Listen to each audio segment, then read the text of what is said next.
Zahuzun! Hello, everybody, and welcome to our Tending to the Light event. I see some folks are still making their way.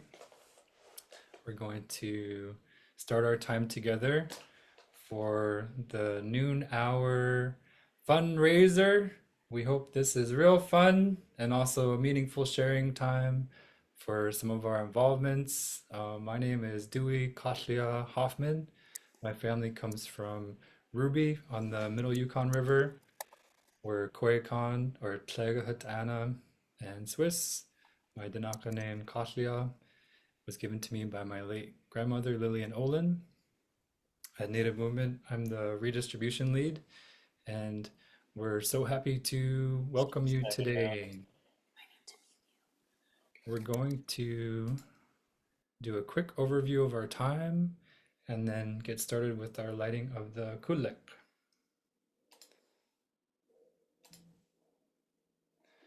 So for Tending to the Light, we are planning to share out a bit about our approach at Native Movement when it comes to redistribution of resources. And this is a fundraiser.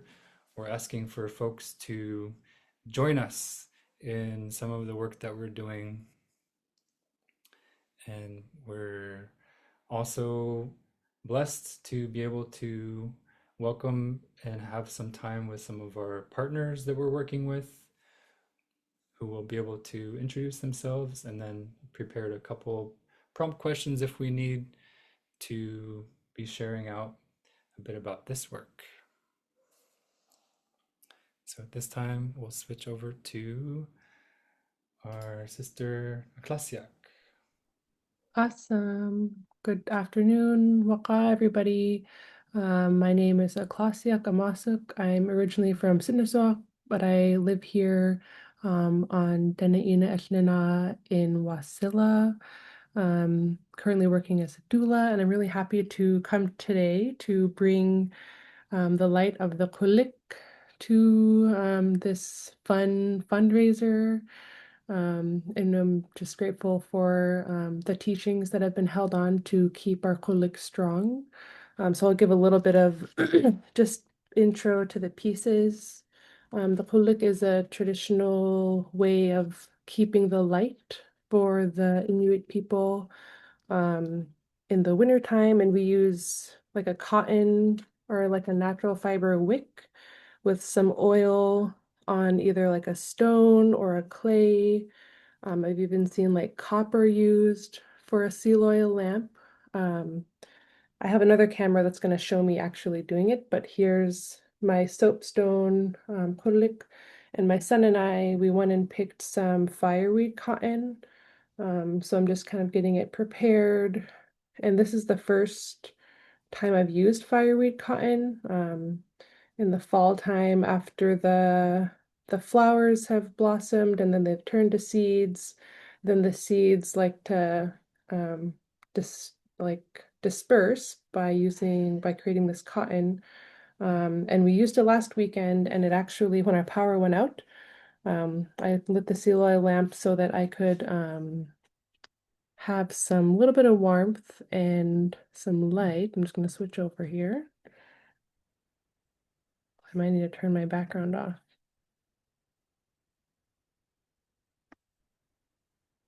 There we go. I'm just getting it ready here, and I like to make like a little kind of bridge. And then pour in some seal oil, but this is avocado oil because we're in 2025 and I save my seal oil for Nirapak. Um, yeah, and there's just some beautiful old videos of people lighting the kulik using like ash and ancient technologies of keeping wicks and keeping flames going.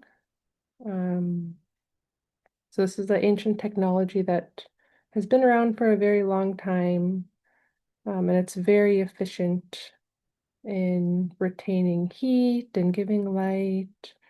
So I just want to give gratitude to the imagination and the creativity that had to have been kind of sprouted with preserving and tending to a qulliq. So I have a really small flame here just started, and I'll just kind of tease it out a little bit. Oh, it went out.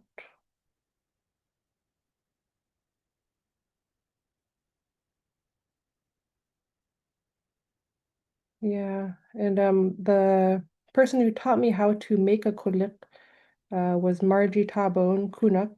Um, and she kind of has a funny story of how, like, our language, it's a very like throat glottal. Inupiaq is a very like glottal back of the throat kind of language, and you wouldn't want to be like how we'd say like our P's and our B's. You don't have air going out, so it's like sometimes our P's sound like B, and our T's sound like D's. But that's because when we like are breathing too much or like letting too much air out of our mouth, sometimes if we say like T, it'll like blow the flame out. So that's kind of a funny little connection that I learned from Kunuk about our language and how um, the air flows differently out of our mouth, speaking our language. And the this little stick right here that's poking and tending to the qulliq, it's called a ikun. It's just like a stick or a bone that you're using to really build up the wick. And I like to make it so that there's a tiny little ridge. Oopsie, I can't speak too, I'm using too much air, might blow my flame out. Make a tiny little ridge across the top. Oops, you see I'm saying a P and blows it out. Um, and it'll just keep lighting. And these were used to cook our food, keep warmth, offer light.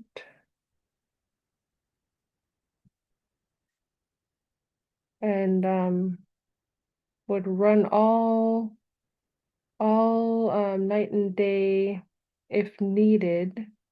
But as I had mentioned, there is a way that you would like you wouldn't have to use a lighter to light the cotton like how we do now.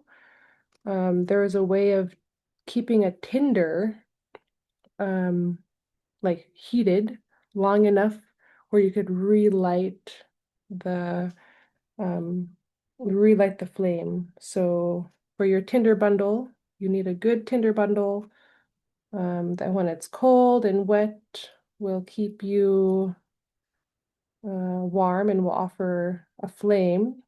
So as we're talking about tending our lights and heading to the winter solstice, I just want to offer that reminder that we're tending to our tinder bundle and keeping our inner lights and our inner fire strong. Um, Oopsies, apologies. As we're here today, tending to the light.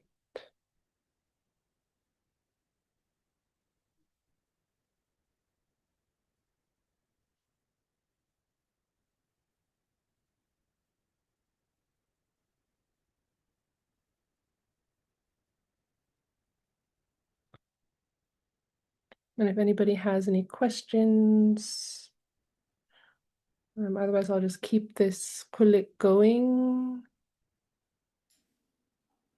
Yes, sounds good. Maybe there's a way to um, have it. Do we want to have it showing what we do the next part, or kind of the side?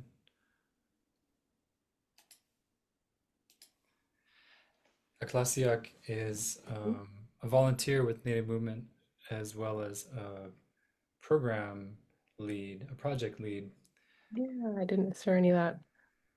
with Sacred Kiglawait out in Mhm. the Nome region, and really grateful for your positive energy and helping to ground us.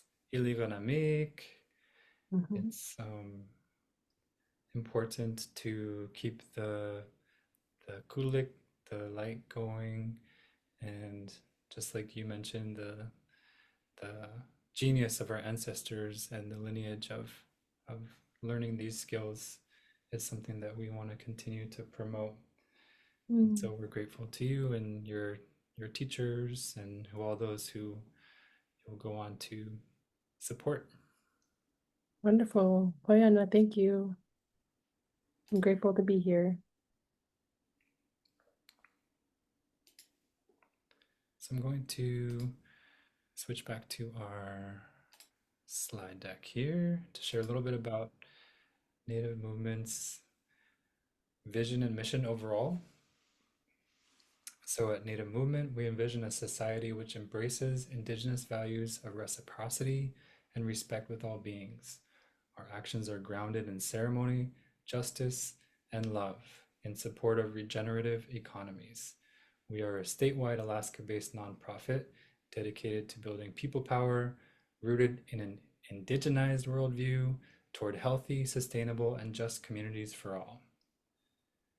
We support many grassroots led projects that align with our vision and endeavor to ensure social justice, Indigenous peoples' rights, and the rights of Mother Earth.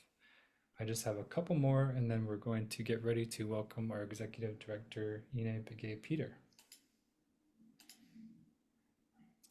So, a little bit of background as well. Our organization was formed in 2003 out of Arctic Village, a rural community northeast of Fairbanks towards the border with Canada. We have a vision of grass-led movement, healthy Indigenous nation building, strong, healing, and sustainable communities for all of Mother Earth. We have offices here, organizing hubs in Anchorage and Fairbanks, and then I have a map here to show you some of the other places we work. We also strive to uphold and follow the HEMIS principles for democratic organizing. So I mentioned out here, Sacred Kiglue, we have many groups that we are involved with. They're each self-determining projects, and the project leads are a part of the ecosystem that is aligned with the values I just mentioned. And I'm happy to share how this circle is growing. So currently we work with directly with 24 in Alaska and 1 in Arizona. Here's a second visual to show some of the place names of where we fund distinct projects. This is through our regranting work, through our movement fund open call, which we're just getting ready to announce our second round of open call grant partners in January. So keep an eye out for that. And we're so grateful again to strengthen our partnerships and grow this circle. At this time, wanted to invite Ine to join us on the screen as we go over the next couple parts.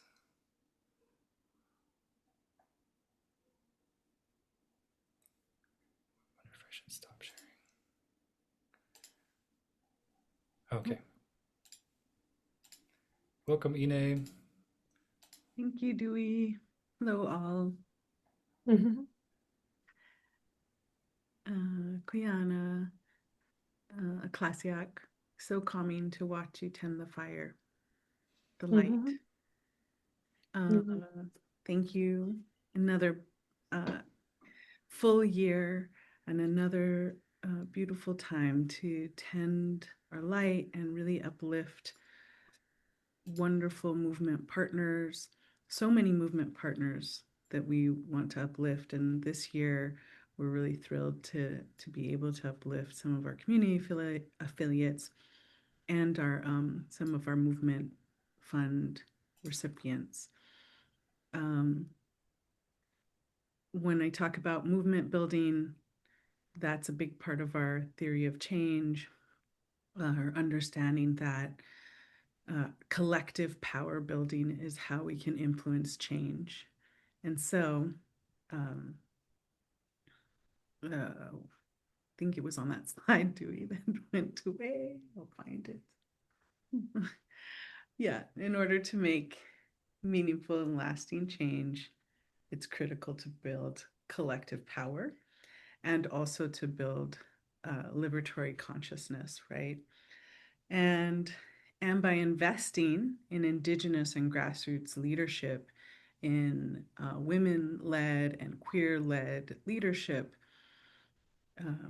we are building lasting and transformative change. And so I hope that folks will stay on this Zoom to hear from Indigenous, Black, people of color, women, queer, working class grassroots leadership that is doing the hard work of building collective power. And collective power is that not only if you're an elected leader, but also if you are getting involved in your community, you know,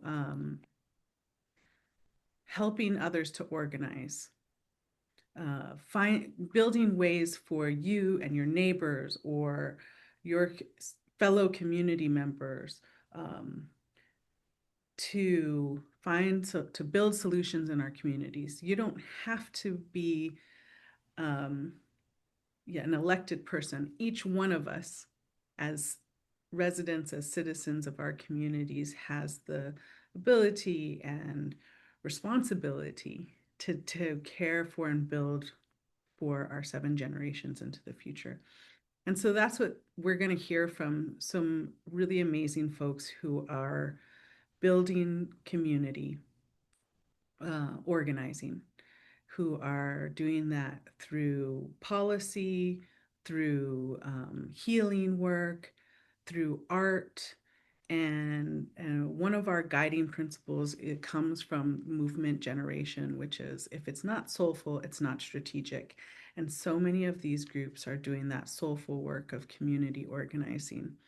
And so we invite folks watching on the Zoom today, or folks watching on Facebook or social media today, to learn more about these groups, learn more about all of our community affiliates and all of the Movement Fund grantees and all of the work happening throughout Alaska and beyond. There are so many ways that you could get involved in this collective power building. One of the ways we're hoping today that you can get involved is by donating to these great organizations and to the Movement Fund.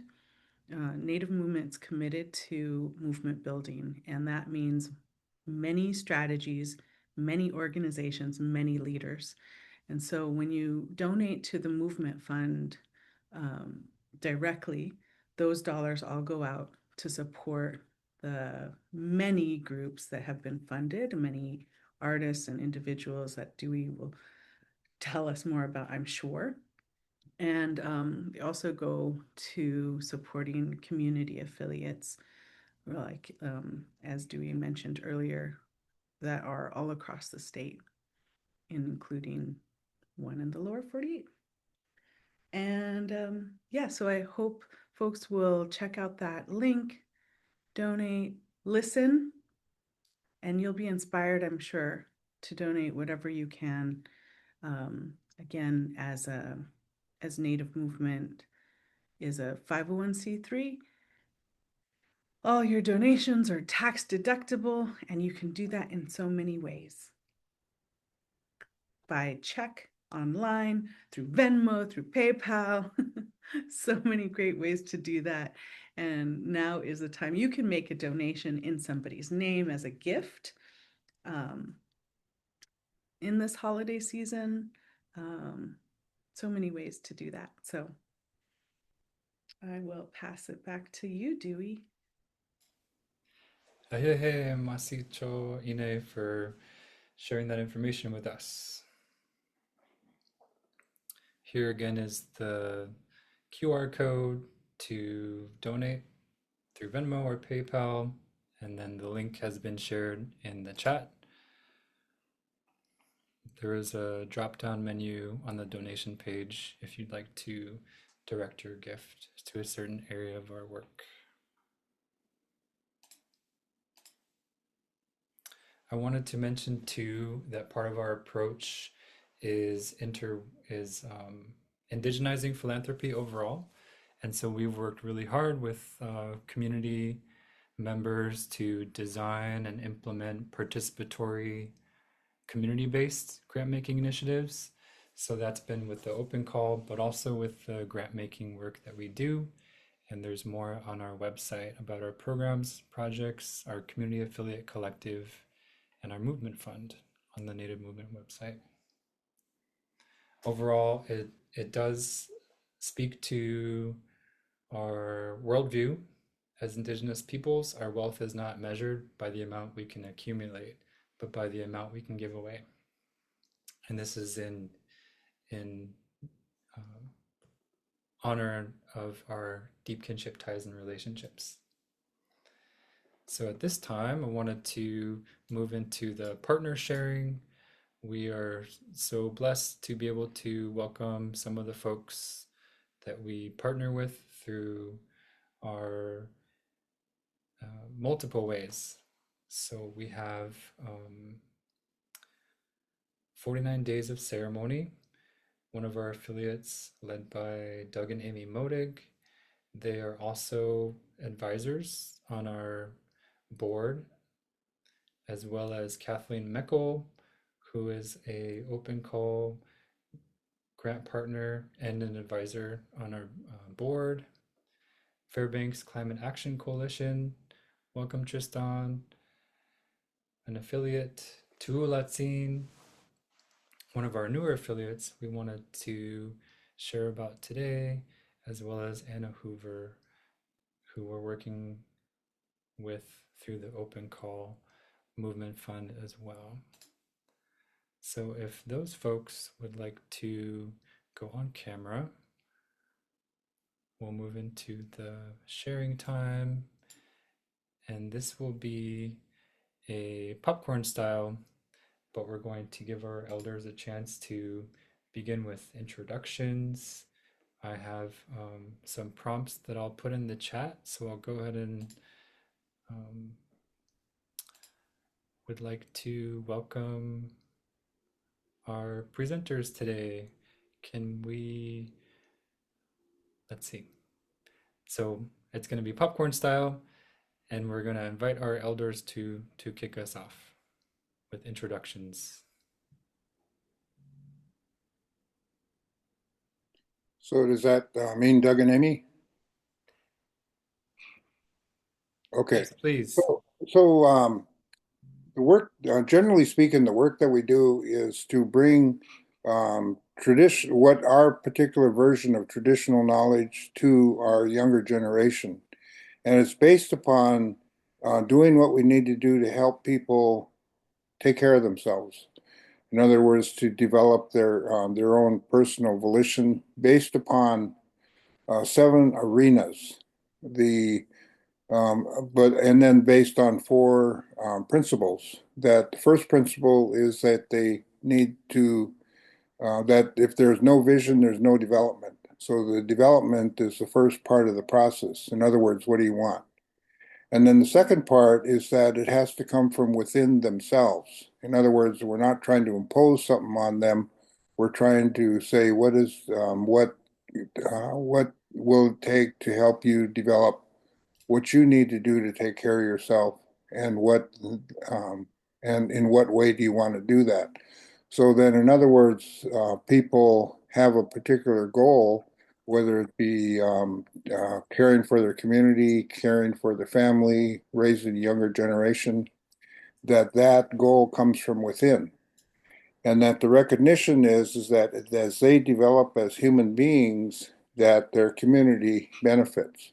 But that the fourth principle is that it requires on continual and ongoing work. In other words, they need to engage in a lifelong learning enterprise. So, and then the arenas that we're talking about is mental, physical, spiritual, emotional, based upon your own culture, based upon the relationships you have with your community, and then based upon the development of your own will, your own willpower. So some of the things that we've done specifically have to do with elder breakfast in that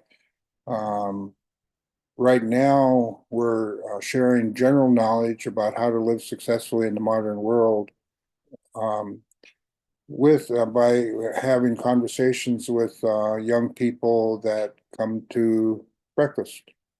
And they literally come to the Anchorage office and we sit around, cook breakfast, and then have conversations with community and community members on a variety of subjects, and then what emerged from that has been things related to gathering food, preparing food like smoking, canning, making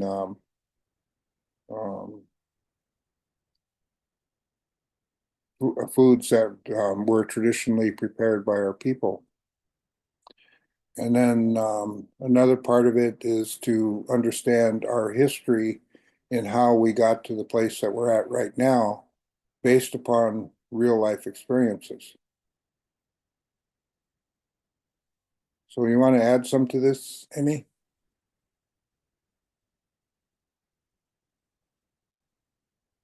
I think you're muted. You're still on mute. And those are my best words too. Okay. So yeah, my name is Amy Morrigan. I'm Dagetuan Athabascan. My native name is Sedajus, his beloved little sister. And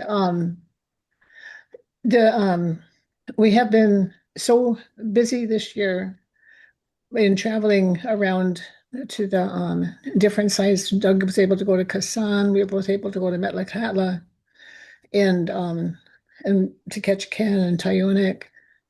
And we worked with the AgCurp, the 6th year of working with the Alaska Indigenous Research Program.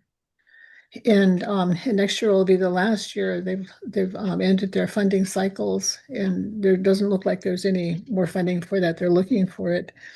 But for the 3rd year, we were able to do 5 workshops for the Cuspuk School District out in Aniak. Oh no, we didn't go there. They came in. The whole school board came in, and all their school personnel came in. And we had our 42nd Rural Providers Conference in Fairbanks. It was real small in September. And we're hoping to have one more. And we work with Mahaja, which is developing a healing curriculum or booklet, I guess, for trying to teach people how to be with Indigenous people in Alaska. And it's designed for mostly non-Native people, but also for young people so that they can feel involved with their culture. But what excites us the most is the research that we're doing on will development and how to build a will.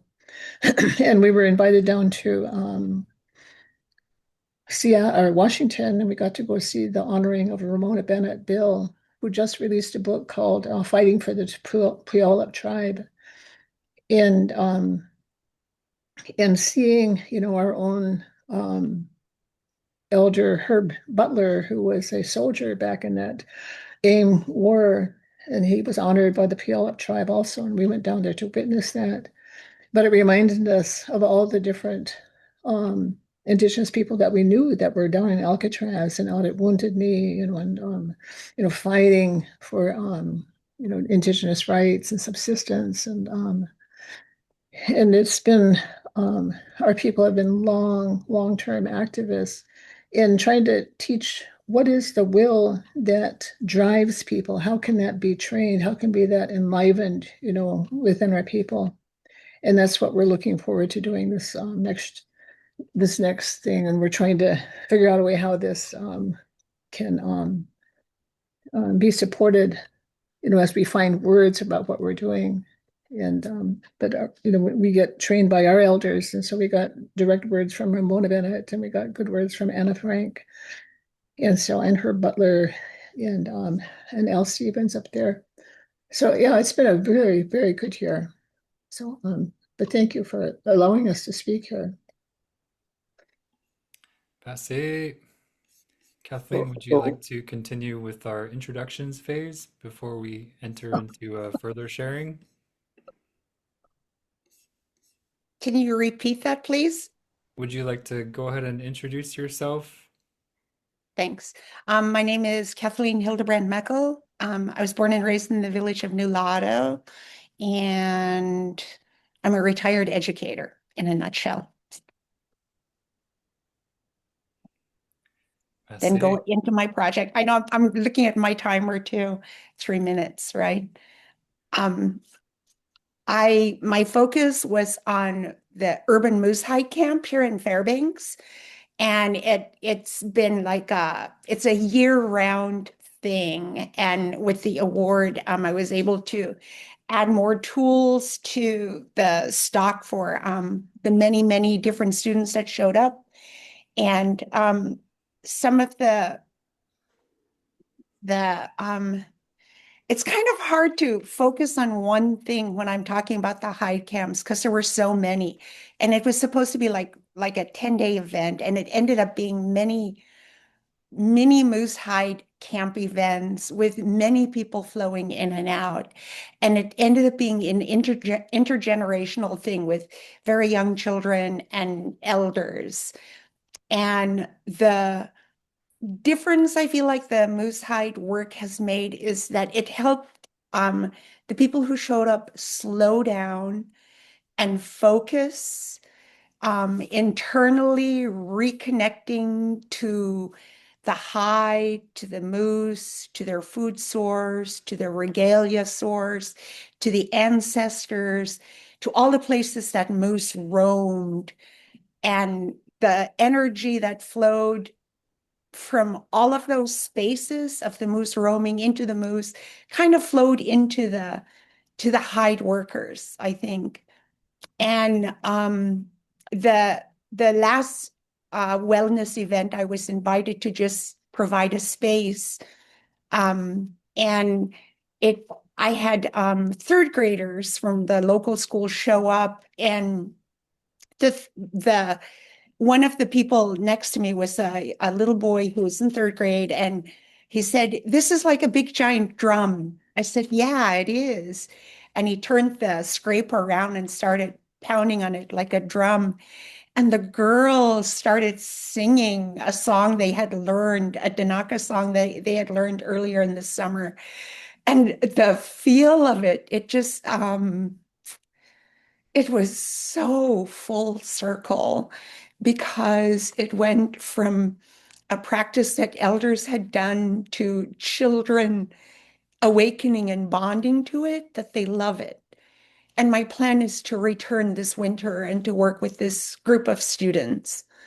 Um, so it makes a difference in the community because it brings you all together.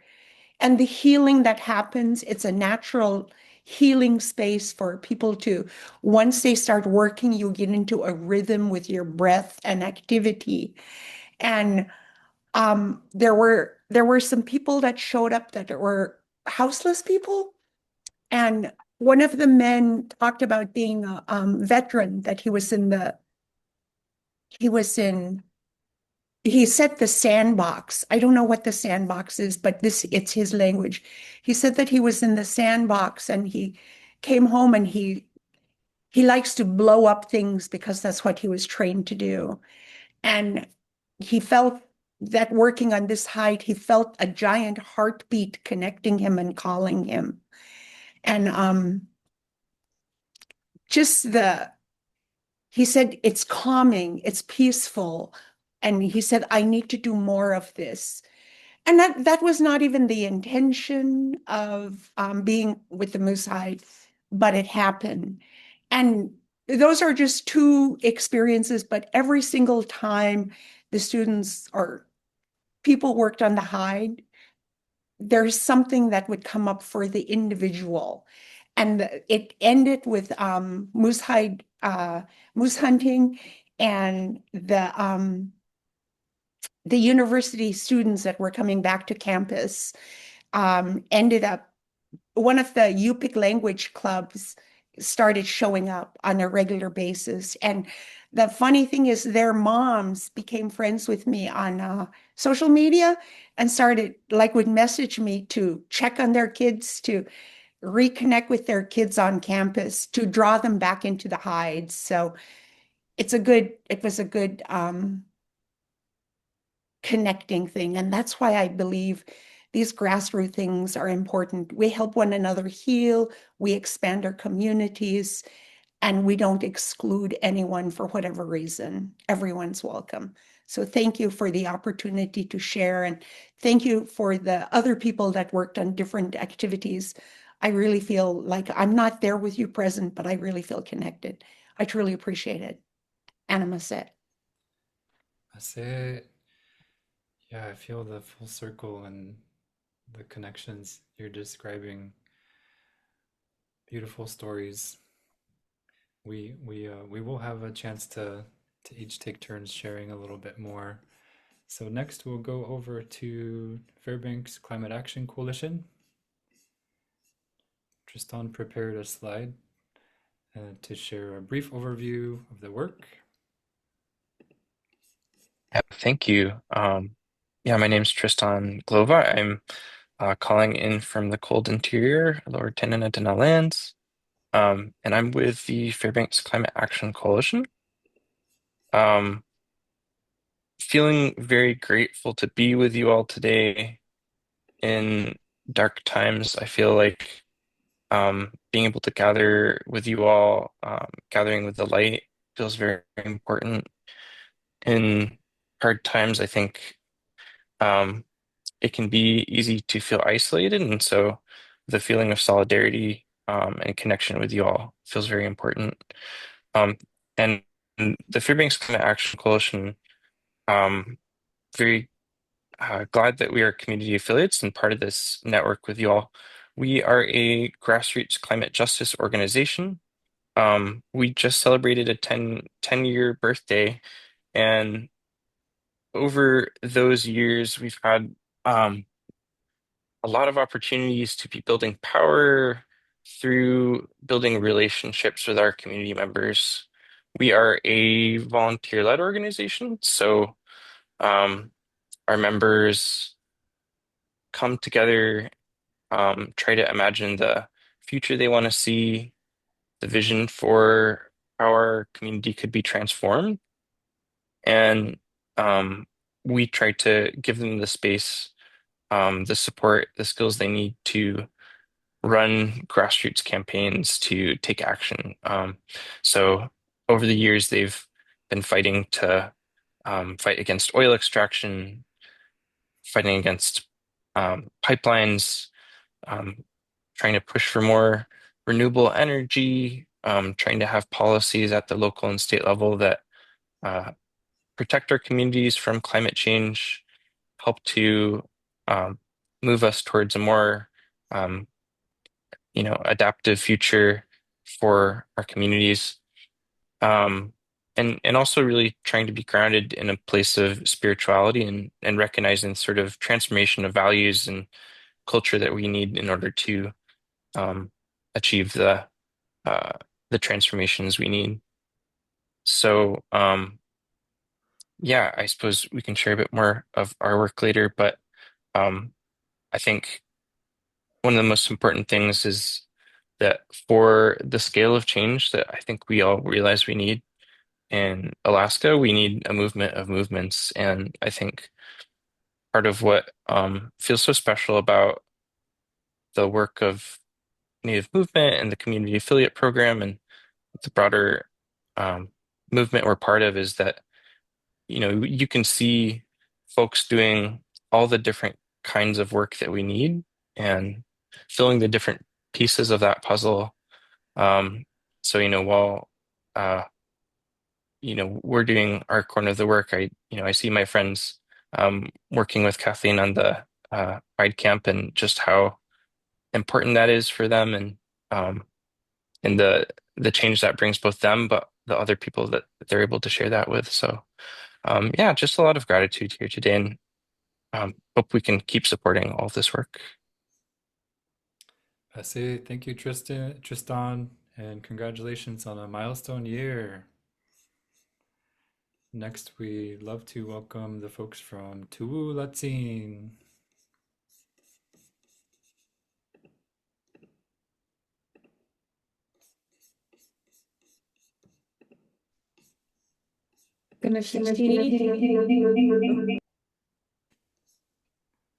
Sorry about Kia ora mai. Gilchish. Kia ora, We'll kia ora. start off with you, Arere. Sorry about my background and my coat. I just got out of the surgery. Kia ora mai tātou. My name is Te Rangi Aorere Paki. I'm Ngāti Tū Wharetoa Tainui and Tūhoi from Aotearoa, New Zealand.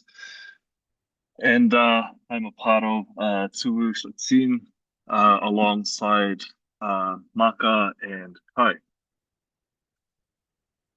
Whew. So just get myself Kia ora, situated bro. here. Kia ora. All right. So, couple of things I wanted to discuss and share about Tuwu Latin is that we're focused on revitalizing the mana tāne. So, healthy, strong, supportive, and strong men. And the roots of the practice is centered around traditional practices and how traditional practices within the Slinga culture can help create this type of person that can better support our communities, better support our wahine, our women, and our children. And one of the methods that we are utilizing that's worked for us really well in Aotearoa is maurako. Maurako is a weaponry discipline, and Kai and I were fortunate enough to go back to Aotearoa, to Mokoia Island, to where we were able to learn a little bit more about how Te Wānanga Maurako o Mokoia was able to establish themselves for the same reasons, actually. Because even in Aotearoa, we've been facing similar issues with our men, where men unfortunately have fallen into the system. And once they've been fallen into the system, it's really, really difficult to get out of. So Te Wānanga o Mokoia, this has been a program that's been running now for the past upwards of 50 years. And they've seen a massive, massive improvement in our men becoming more supportive, more involved, and also more deeply rooted in their culture.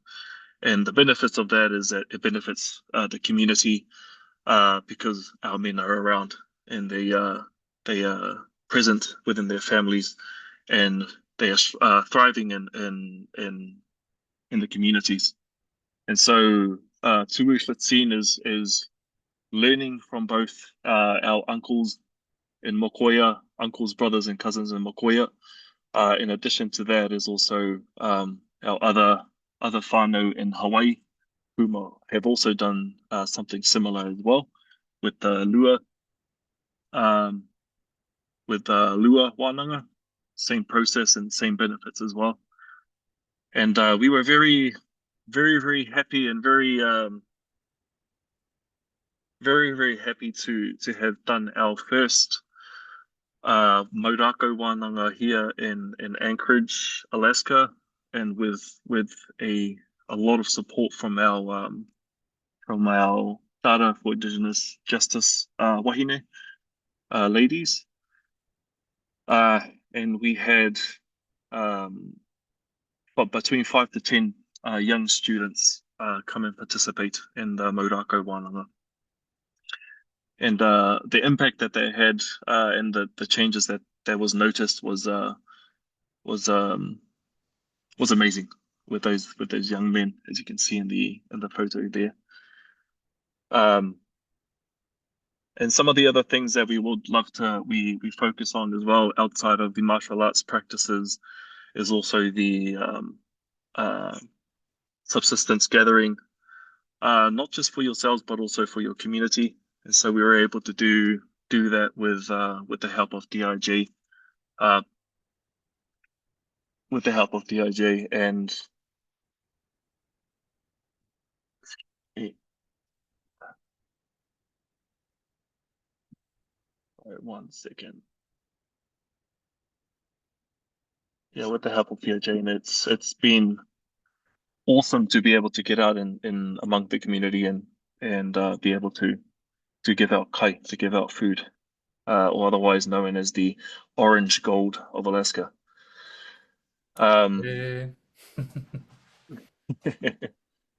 And so that's primarily some of the big focuses that we are focusing on currently as Tu'u Shlitseen is helping to raise strong, healthy, both not only physically, mentally, emotionally, and spiritually, young men, so that we can have stronger support for the future. And in addition to that, we also hope to expand further into other realms as well, with our kai, with our food harvesting, with our carving, gift giving. And yeah, so Maka or Kai, do you two have anything else to add to that?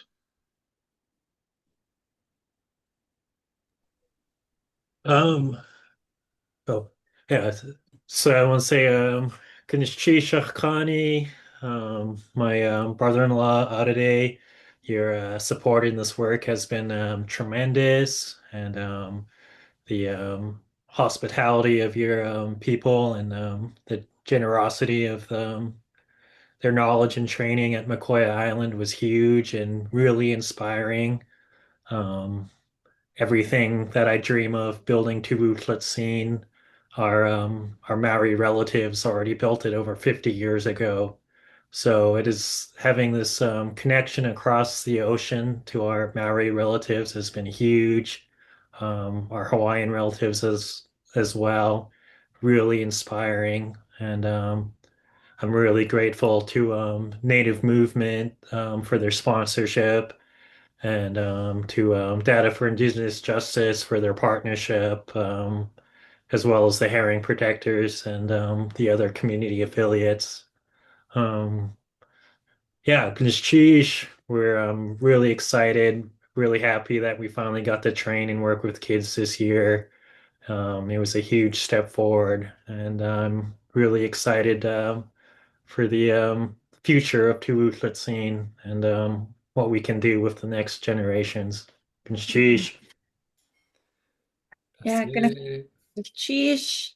I think I'm on the advisory board at Tufatsin, and we remain really, really dedicated and committed to growing strong Indigenous youth through cultural practice, and just a lot of gratitude for all of those that have stood with us and dreaming with us in this work. I'll pass it back to you, Dewey, or maybe to the next speaker. I think Anna's next, right? Yeah, Basi, I see some of my nephews in the image of the young people you're working with, so much gratitude and wonderful to see some of those connections being strengthened. And I've heard how the ocean connects us, and wonderful to hear about some of those. Anna, would you like to go ahead and introduce yourself? Sure. Thank you so much. Good day, everyone. My name is Anna Hoover. I'm a Norwegian and Unangach storyteller in all the modern ways. I'm based here in Anchorage, Alaska, and I grew up commercial salmon fishing in Bristol Bay, and I grew up just having a real deep appreciation for the natural world through my experiences on the water, I think, primarily. And that reverence that I hold is something that I know many of you do as well. But I also see that reverence isn't everywhere in the world. And for me, it's so palpable that most of my life's work is based on trying to help communicate the value that I see in a functioning natural environment, and all the lessons that we can learn and replicate in our own lives from those ecosystems. And so based on that place in my life, I have found myself living here in Anchorage for the last decade or so, and really have an appreciation for the water that we all have plumbed into our homes and businesses. And so I wanted to make a video, love letter, if you will, in appreciation of our Anchorage area water source, which is Eklutna Lake or Idlupina. And someone can correct me if I'm pronouncing that incorrectly, but so I'm so honored to partner with the Eklutna tribe, and I'm pretty sure we're going to share just a short draft. The film is not complete yet, but we're well on our way. And this is an idea I had for many years, and it didn't have to be political. For me, it is not political, really, to come from this place of appreciation of the natural world is much more than that. But funding sources were afraid of this idea. And so I'm very, very grateful for the Native movement community for seeing value in this work. So thank you so much. All right, we'll roll right into the short.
Thank you. That's all I have.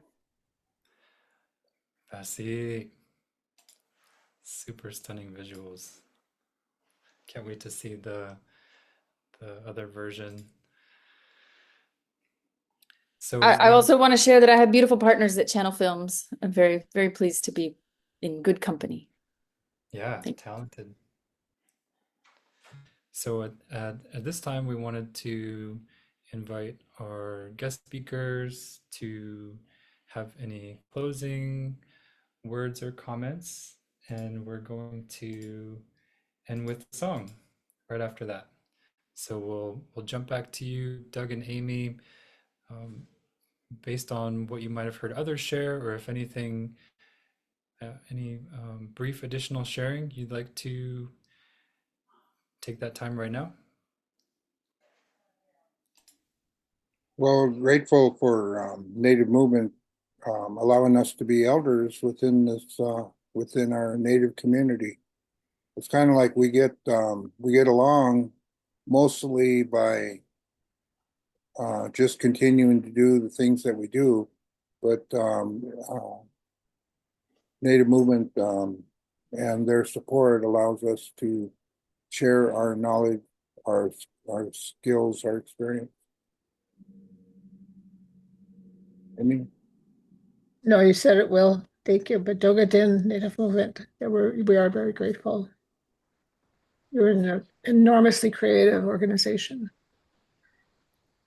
Deutschen, Dogadin, the energy and the way we see you incorporating ceremony into this work and intergenerational healing is growing, and it's going to be felt for generations. So grateful that you're part of our circle. Kathleen, is there anything else you'd like to share as we conclude our time today? Before our 3-minute dance party?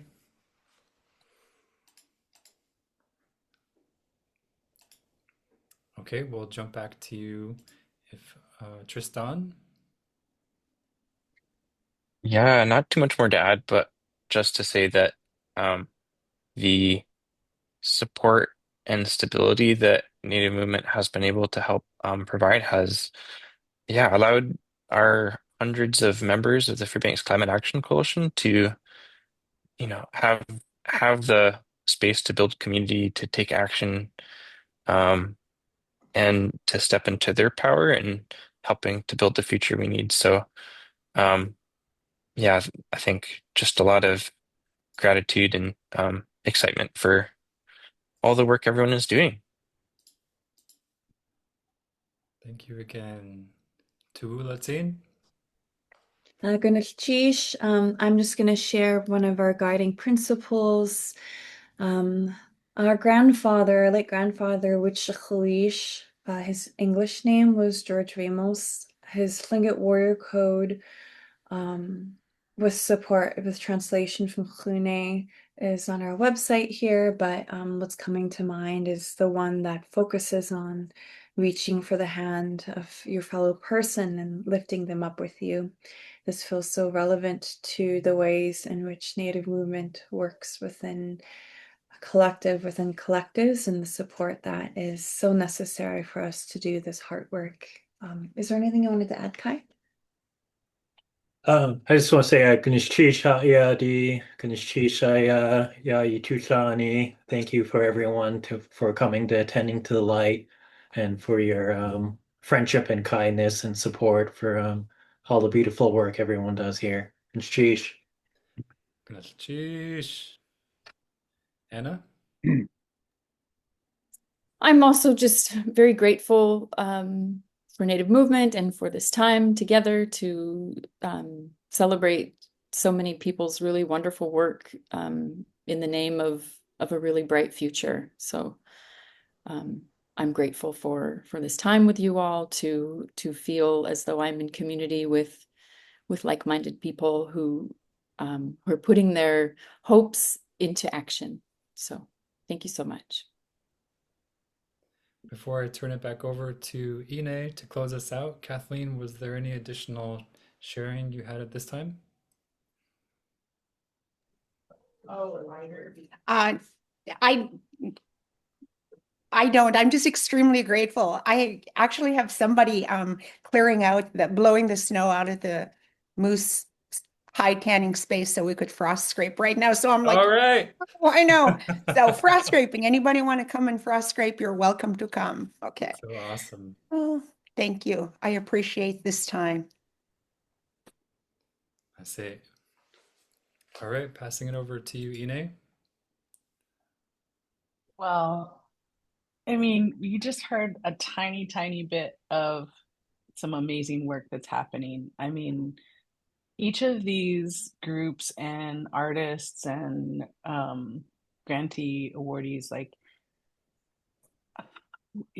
so you really could spend so much time learning about the amazing work that they're doing. And I encourage everyone who's watching, whether on the Zoom or on the Facebook or social media, please check them out. Please check them out further.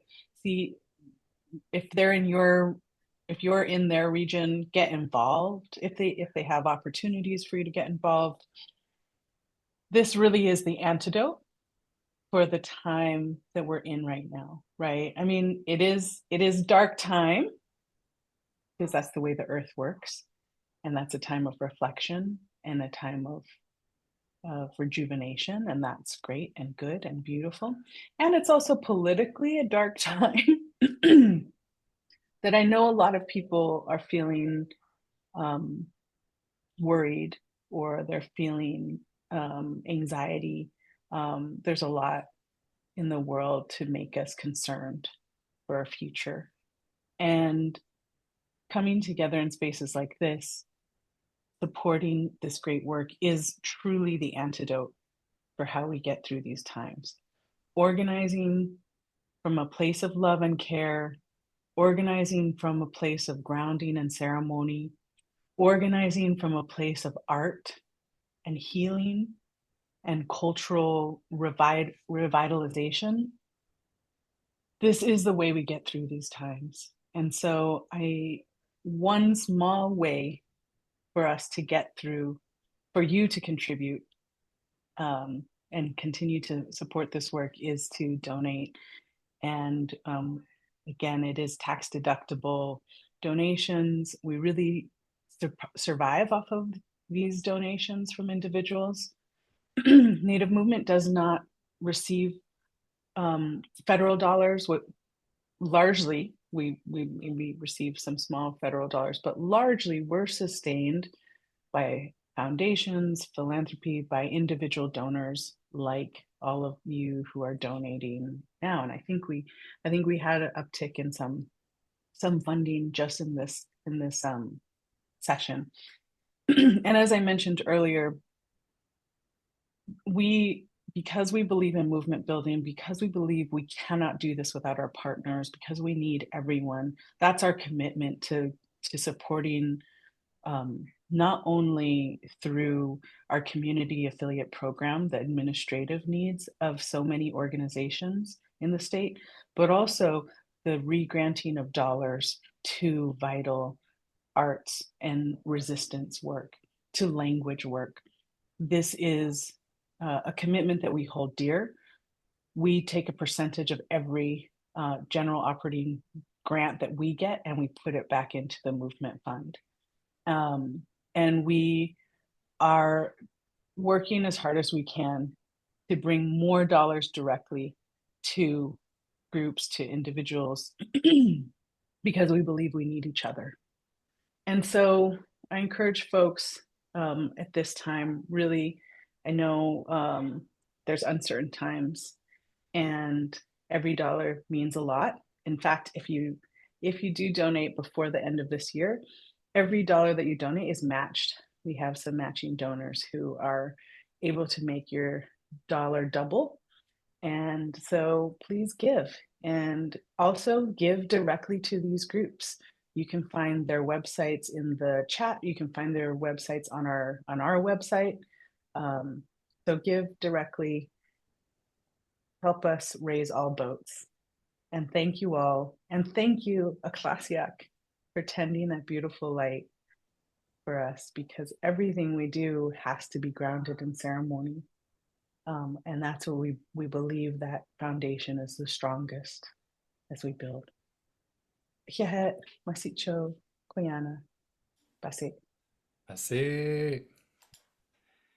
Basi, everyone, for being a part of our Tending to the Light 2025. We're going to move into the dance party portion as we close out our time together. Feel free to come off of, to turn your camera on if you would like. This is Byron Nikolai. Let's see if I could say it. Yuhtoa. Let's dance. Hey, hey, hey, look, I don't need you to wadna yugniqa takhtuki kitaki yuga yakhtu gnaftuku nuna nixi yaghasata adam tangakhtiu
got the hand moves, Amy. Yeah. Yeah.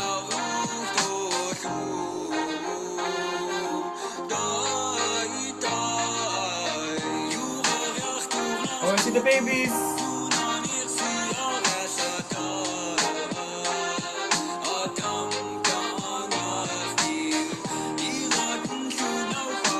Woo.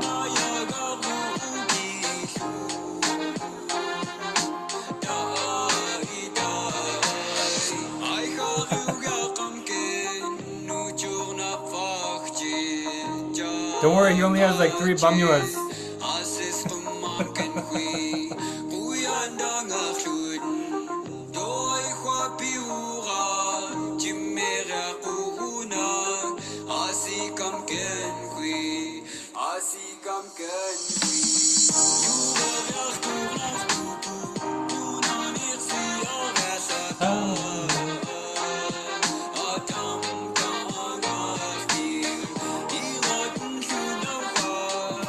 Yes, the other antidote is dancing together.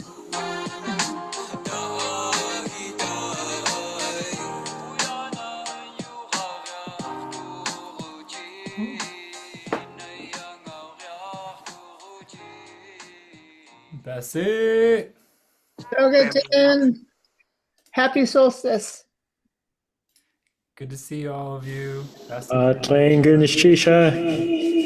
You're not gonna be Biura. See you.